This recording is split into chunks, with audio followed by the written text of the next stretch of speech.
Hala, Beyonce, may bagong negosyo.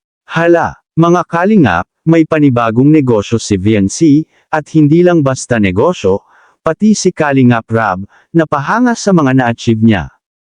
Kaya panoorin nyo to hanggang dulo, dahil siguradong mapapabilib din kayo. Sa latest vlog ni Kalingap Rab, muli siyang bumisita kina Beyonce at Edo, ang tambalang EDC na talaga namang sinusubaybayan ng maraming supporters. Medyo matagal-tagal na rin mula nung huling dalaw niya, kaya ngayong nagkaroon siya ng pagkakataon, sinama niya si Edo para personal na makita si Beyonce at kumustahin ang lagay niya. Pero ang hindi inakala ni Kalingap Rab, siya pa pala ang masusurpresa. Pagdating pa lang nila, agad niyang napansin ang malaking pagbabago sa buhay ni Beyonce. Dahil sa kasipagan niya sa selling, nakapagpundar na pala siya ng malaking lupa, halos 1,000 square meters ang laki. Oo, 1,000 metro kwadrado. Sabi nga ni Kalingap Rab, hindi lahat nakakagawa ng ganung investment, at malaking bagay ito para sa future ni Beyonce.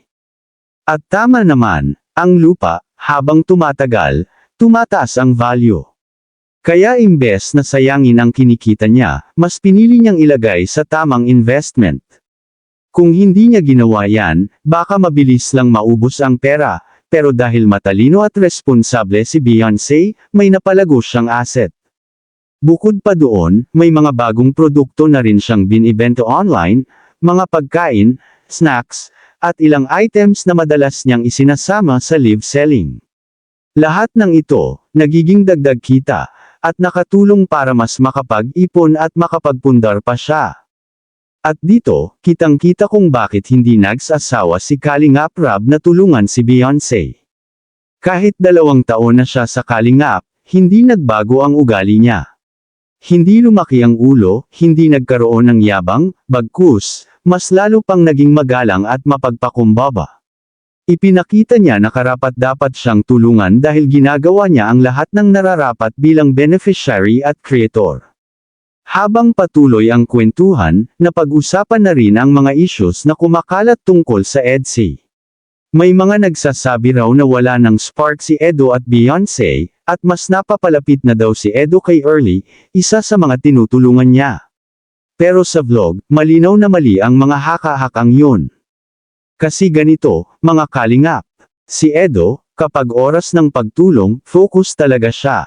Lalo na kay Early na nawala ng bahay, natural lang natutukan niya. Pero pagkatapos nun, bumabalik siya kay Beyonce, at dito nga sa vlog, kita natin kung gaano sila ka-sweet at kakomportable sa isa't isa. Kaya imposible yung sinasabing napalitan na si Beyonce. Hindi yun totoo. At dito rin nasabi ni Rab na isa sa pinakanagustuhan niya kay Beyonce ay ang pagiging consistent, mabait, respectful, humble, kaya naman hindi nakakapagtakang patuloy siyang sinuportahan ng maraming tao. Kuya Rab, nagpadala po sa kanya ng Yan, sige. business niya. Na? Yung palaman ni Beyonce, thank you po. Nangalin? Beyonce, Ay, patingin daw. Ayos ah. i-promote na. Sige, sige.